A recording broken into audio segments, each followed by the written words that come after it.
Chapter 5, Sloka 19.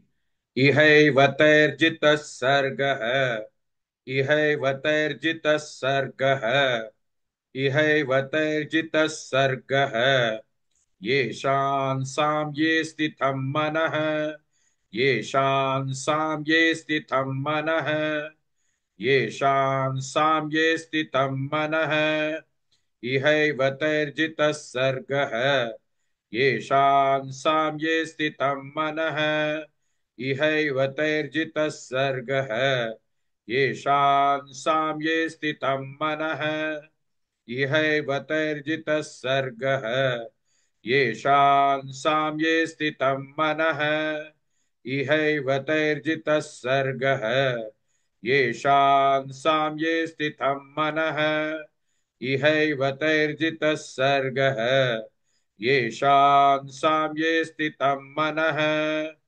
निर्दोषं हि समं ब्रह्म निर्दोषं हि समं ब्रह्म निर्दोषं हि समं ब्रह्म तस्मात् ब्रह्मणि ते स्थिताः तस्मात् ब्रह्मणि ते स्थिताः तस्मात् ब्रह्मणि ते स्थिताः निर्दोषं हि समं ब्रह्म तस्मात् ब्रह्मणि ते स्थिताः निर्दोषं हि समं ब्रह्म तस्मात् ब्रह्मणि ते स्थिताः निर्दोषं हि समं ब्रह्म तस्मात् ब्रह्मणि ते स्थिताः निर्दोषं हि समं ब्रह्म तस्मात् ब्रह्मणि ते स्थिताः निर्दोषं हि समं ब्रह्म तस्मात् ब्रह्मणि ते स्थिताः इहैवतैर्जितः सर्गः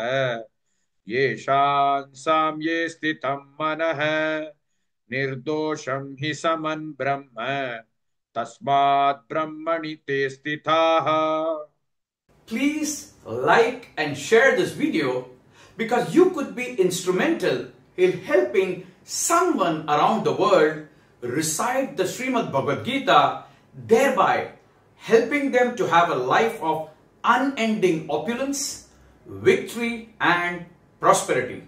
This is mentioned in chapter 18, sloka 78.